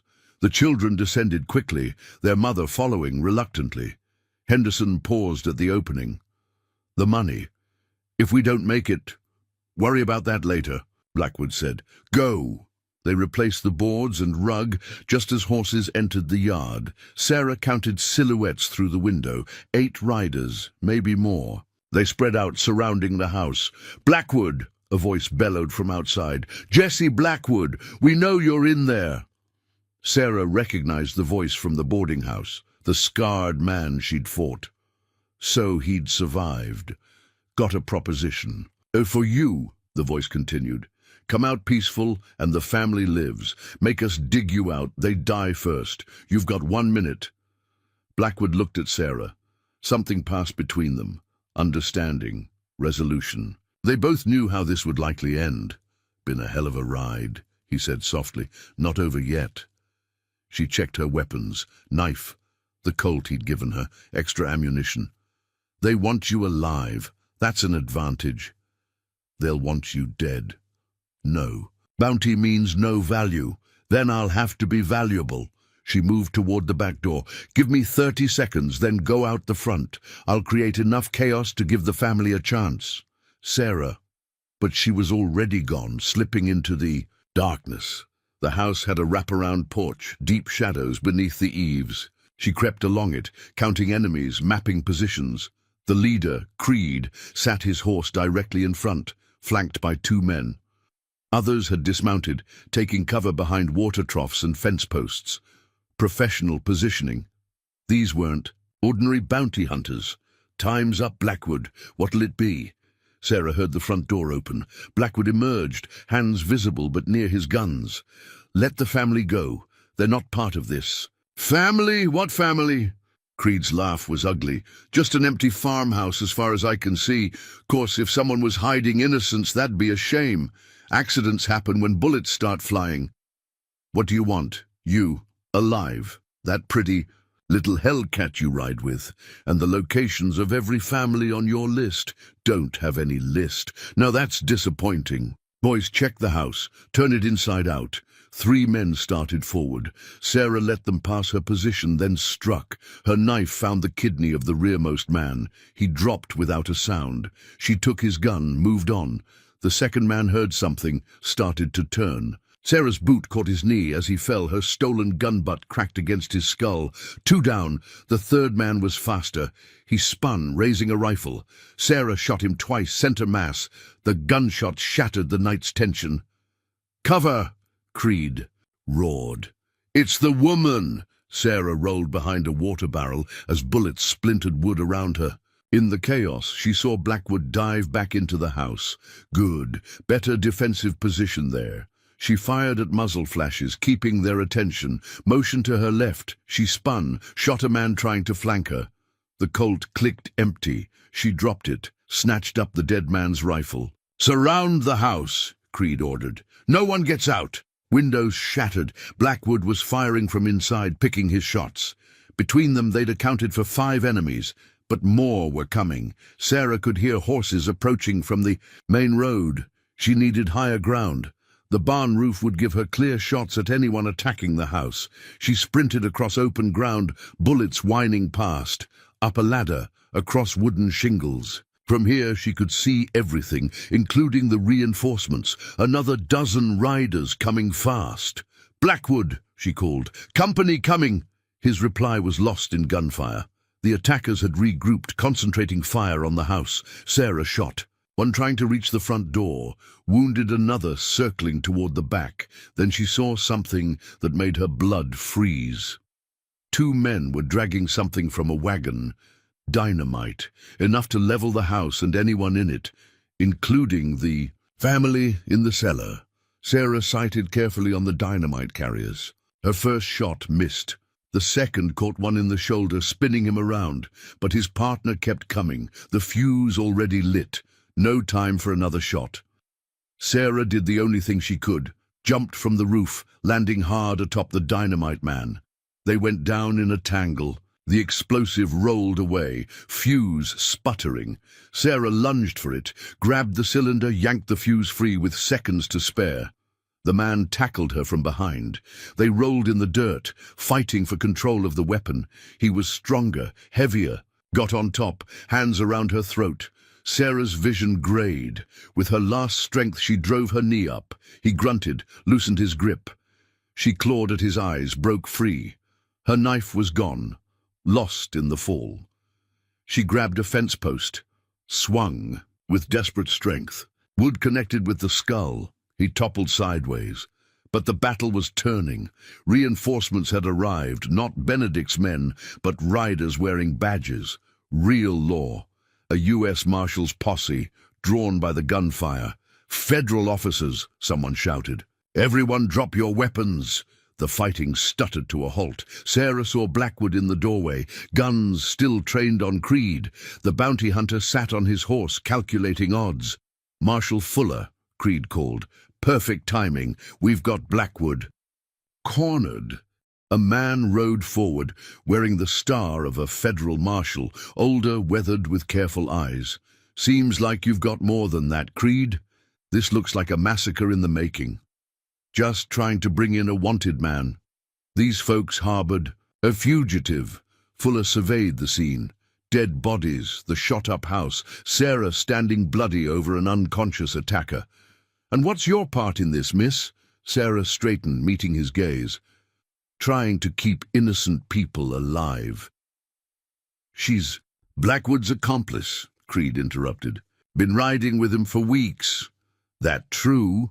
Sarah glanced at Blackwood. He gave an almost imperceptible nod. "Trust the marshal," the gesture said. "I've been riding with him," she admitted. "But these men attacked a family. Children are hiding in the root cellar, terrified. Is that justice?" Fuller dismounted, walked to the house. "Mr. Blackwood, you want to come out, tell your side?" "Happy to, Marshal, long as these vultures don't shoot me in the back. Anyone fired without my order, they'll answer to federal law." Fuller's voice carried absolute authority.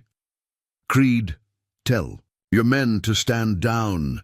Reluctantly, Creed signaled his surviving men, weapons lowered, though no one relaxed. Blackwood emerged, hands visible. "Marshal, Jesse, been a while. Heard you've been busy. Banks, railroad money, playing Robin Hood, just returning stolen property to rightful owners. That's for the courts to decide. You're under arrest for bank robbery, assault on Pinkerton agents, and about a dozen other charges." Fuller glanced at Sarah. "You too, miss." "Questions need answering." Sarah nodded. It was over, but at least the family was safe. Henderson emerged from the house, helped his family from the cellar. The children clung to their mother, wide-eyed at the carnage in their yard. "These people weren't involved," Blackwood said. "They're victims of Benedict's greed, lost their cattle to his schemes. Like I said, courts will sort it out." Fuller gestured to his deputies.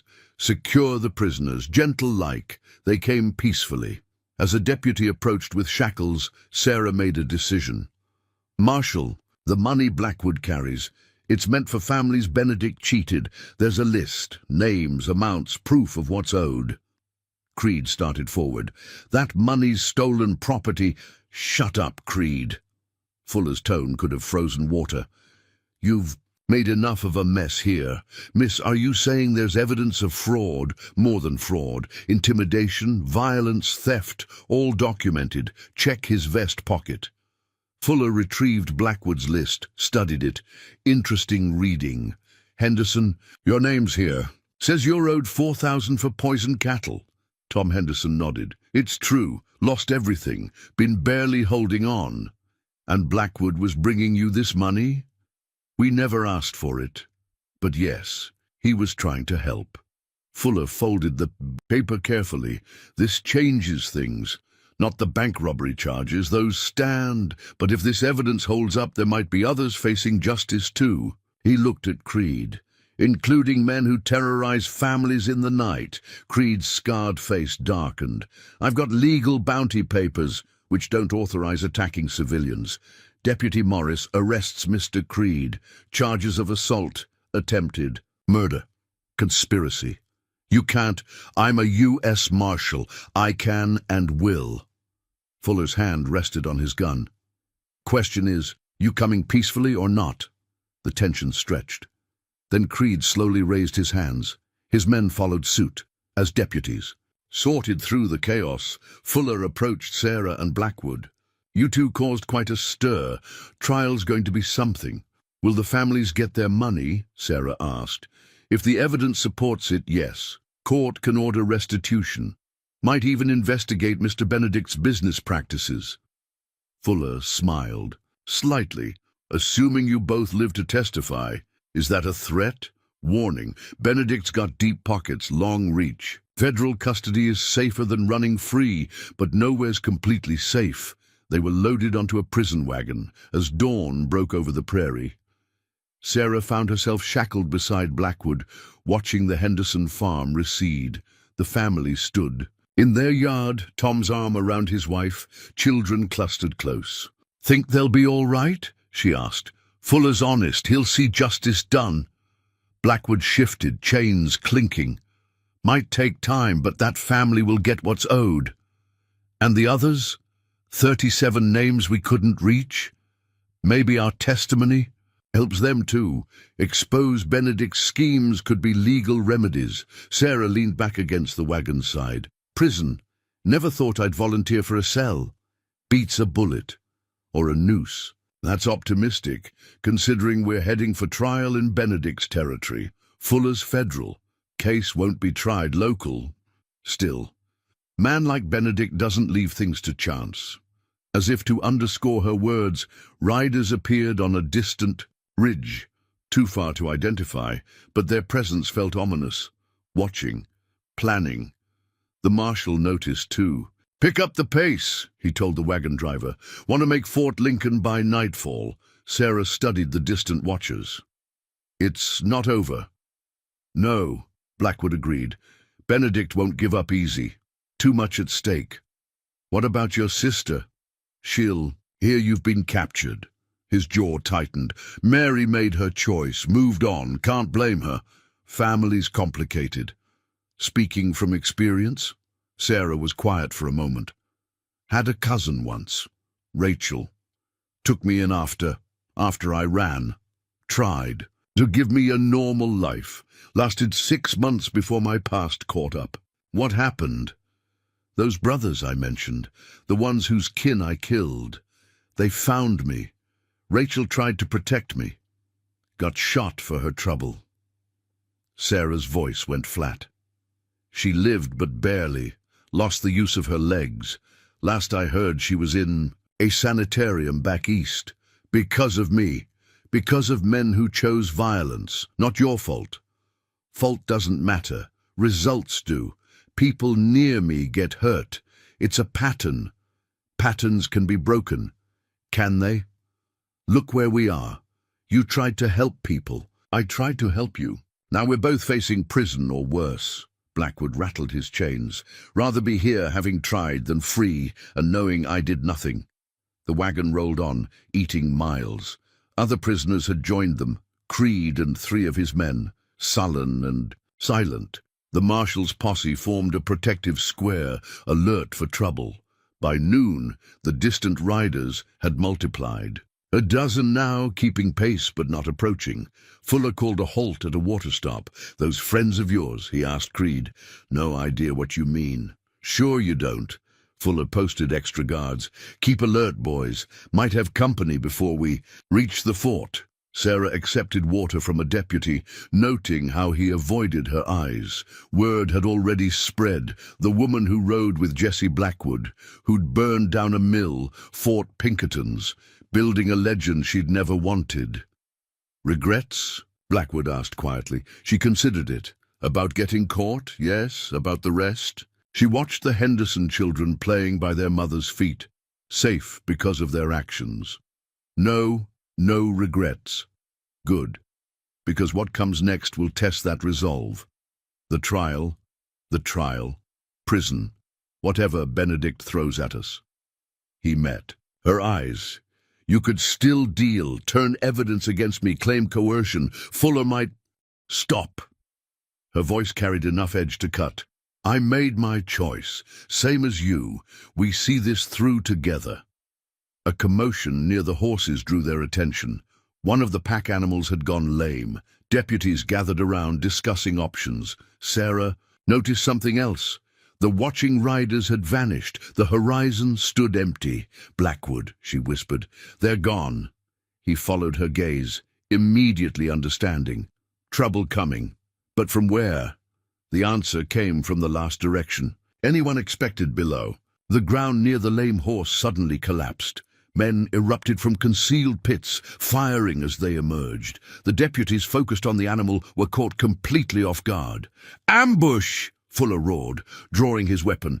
Chaos exploded, gunfire from multiple directions. Deputies fell, horses screamed and bolted. The prison wagon rocked as frightened animals tried to run. Sarah saw Creed grinning through the bars. "Right on time, boys." A rider thundered past, tossing something through the wagon's bars. "Keys!" Creed snatched them, began working his shackles. "We need those keys," Blackwood said urgently.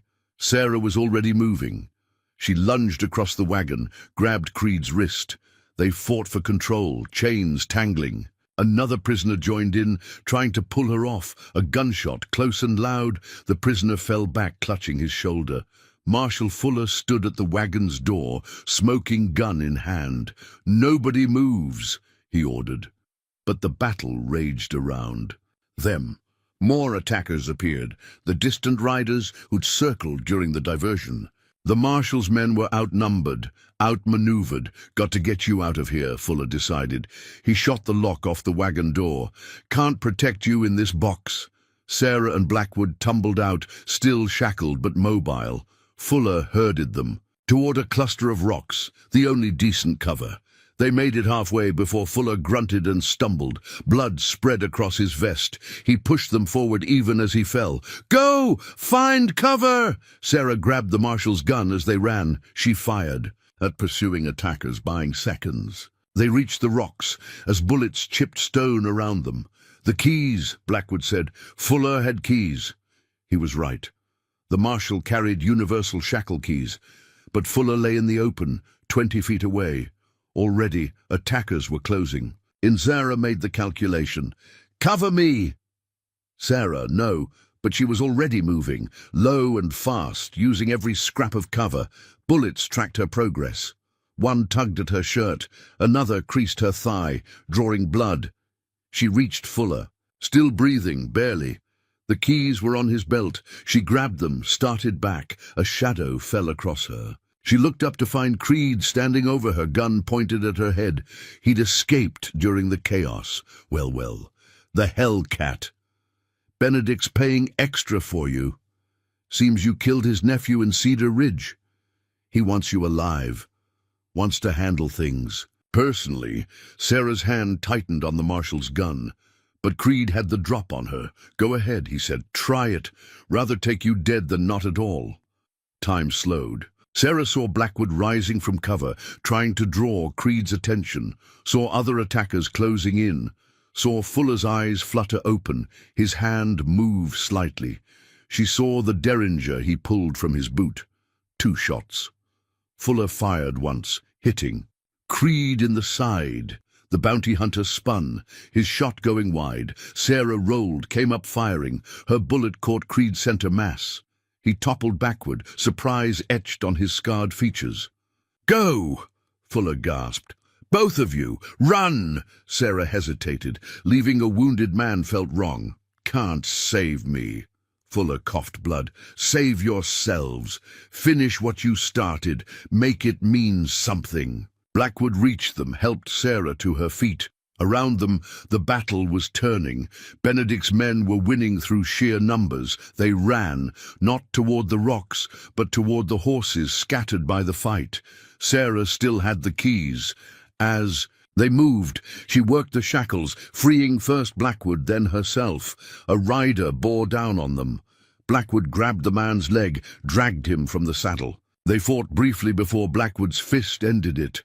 Mount up, they swung onto the stolen horse together. Other mounts ran loose. Sarah caught another's reins, transferred to it. Now they both had transportation. "The families," Blackwood shouted. "The Hendersons!" Sarah looked back. The family's wagons sat abandoned, but she glimpsed them fleeing on foot, a deputy herding them toward safety. They'd make it. Had to. Pursuit was already forming.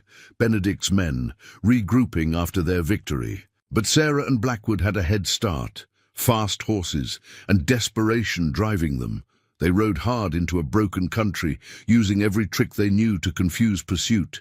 Creek beds to hide tracks, false trails, backtracking. As the sun sank toward the horizon, they'd gained breathing room.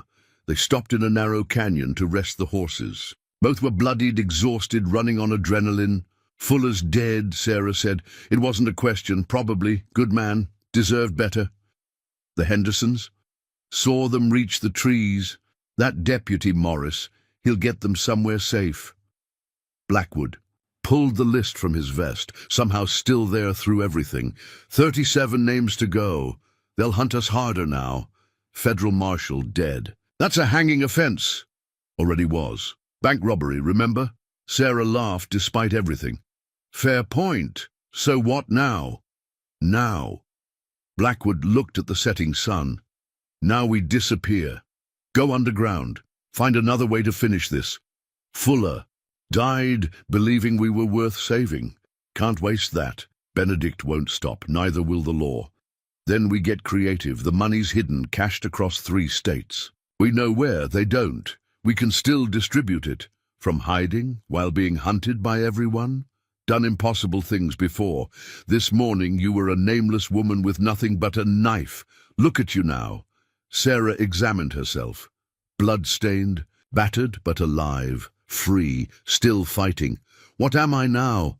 Someone who stands for something, someone who changes things. He smiled. Someone with a name worth remembering. As darkness fell, they planned. New routes to the cached money. Secret. Ways to reach the families.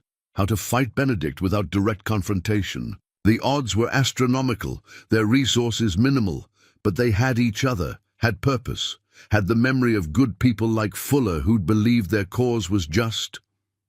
Where first? Sarah asked. Blackwood consulted his list. The Parkers. Lost. Their mill to arson. Living in a tent city outside Grand Junction. 4,000 would set them up again. Long ride. Better get started then. They mounted up as stars emerged overhead. Behind them lay capture, near death and loss. Ahead waited uncertainty, danger and slim hope of success. Sarah Morrison, who'd forgotten her own name to escape the past, rode into the future beside the most wanted man in the West. They were outlaws, fugitives, rebels against power and corruption. They were also perhaps heroes in the making. The canyon swallowed them, and the night wrapped them in darkness. Somewhere, Benedict raged. Somewhere, lawmen organized a pursuit. But for now, they were free. Free to continue their impossible mission. Free to honor the sacrifices of those who'd helped them. Free to prove that sometimes justice came from outside the law. The most dangerous phase of their journey was just beginning. 6 months later, the courthouse in Denver filled with spectators. Word had spread. The infamous Jesse Blackwood and his mysterious partner had been captured. But the trial wasn't going as Randolph Benedict expected. Sarah sat in the witness chair, no longer nameless or hiding. She'd chosen to reclaim her identity, but on her terms. The prosecutor held up a document. Miss Morrison, this ledger details every family your associate claimed to help. Yet you managed to distribute funds to all 37 remaining names while being hunted. How? Sarah met Benedict's glare from across the courtroom. His face had aged years in months, his empire crumbling as investigations exposed decades of fraud. We had help, she said simply. Turns out many people wanted to see justice done. Railroad workers who'd witnessed Benedict's schemes, ranchers who'd lost land, even some lawmen who knew the truth but couldn't prove it before. The judge leaned forward. You're saying law enforcement aided your criminal activities? I'm saying good people recognized a greater crime. Every family on that list provided evidence, contracts, testimonies, proof that Benedict poisoned cattle, burned crops, murdered settlers. Benedict shot to his feet. Lies! Your Honor, this woman is... Sit down, Mr. Benedict. You'll have your turn. The trial lasted 2 weeks. Witness after witness took the stand. The Hendersons, the Parkers, dozens of families Jesse and Sarah had reached during their final run. Each told the same story. Intimidation, theft, violence, and then unexpected redemption. Fuller's deputies testified too. The marshal's final report, written before his death, recommended investigating Benedict's operations. His sacrifice hadn't been in vain. When the verdicts came, they surprised everyone. Jesse Blackwood, guilty of bank robbery, but sentenced to 5 years instead of hanging. The judge cited his misguided but ultimately beneficial intentions and the recovered evidence of systematic fraud. Sarah Morrison, guilty of aiding a fugitive, sentenced to 2 years. but the judge suspended the sentence, noting her role in exposing corruption that had poisoned the very foundations of territorial justice. Randolph Benedict, guilty on 43 counts of fraud, conspiracy, and murder. Life imprisonment. His empire dismantled, his assets distributed to victims. As they led Jesse away, he caught Sarah's eye. "Watch over them," he said. "Make sure the families get what they're owed." "I will." She touched the knife at her belt, the same one she'd carried since the beginning. "And Jesse, thank you for showing me there's more to life than running." He smiled. "You showed yourself. I just provided the horse." 5 years later, Sarah stood before a different courthouse. This time, she waited outside, watching the doors. When they opened, Jesse Blackwood emerged, blinking in bright sunlight. Prison had aged him, added grey to his temples, but his eyes remained sharp. "Wasn't sure you'd come," he said. "Made a promise. Besides, thought you might need this." She held out his old gun belt, kept it safe. He strapped it on, the weight familiar. "What now?" Sarah produced a letter. "The Hendersons are doing well. Tom's running for territorial senate, wants to pass laws preventing another Benedict. The Parkers rebuilt their mill, all the families, they're thriving. And you?" She smiled. "I opened a school. Turns out teaching children is almost as dangerous as fighting outlaws, but more rewarding." "A teacher." He shook his head. "From a nameless woman to educator. Quite a journey. We all become who we're meant to be. Sometimes it just takes the long way around." She paused. "There's something else, a proposition. Not another list, I hope. Better. The territorial governor's creating a new position, special investigator for fraud and corruption. Needs someone who understands both sides of the law." She met his eyes. "Interested?" Jesse laughed. The first genuine laugh she'd heard from him in years. "A lawman, after everything? Why not? You've got experience with criminals, know their methods, and you've already proven you'll fight for justice, even outside the law." He considered. "On one condition, you help partners, like before." Sarah extended her hand. "Deal, though I prefer less gunfighting this time." "No promises, but I'll try." As they walked away from the courthouse, Sarah reflected on the strange paths life carved. She'd begun with no name, no map, nothing but a knife and the ghosts of her past. Now she had purpose, identity, and a future worth building. "You know," Jesse said, "I never asked. That name you left behind all those years ago, what was it?" Sarah smiled. "Doesn't matter anymore. That girl died in a blood-soaked room. I'm who I chose to become." "And who's that?"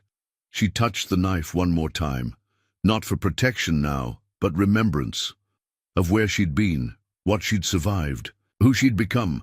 Sarah Morrison, teacher, investigator, someone who stands their ground. The most wanted man in the West walked beside her into a new chapter. Behind them lay violence and running. Ahead waited the harder task of building justice within the law, but they'd proven one truth. Sometimes the greatest journeys begin with nothing but courage and the choice to become more than your past defines. Sometimes you have to lose your name to find yourself. The end. Up next, you've got 2 more standout stories right on your screen. If this one hits the mark, you won't want to pass these up. Just click and check them out. And don't forget to subscribe and turn on the notification bell so you don't miss any upload from us.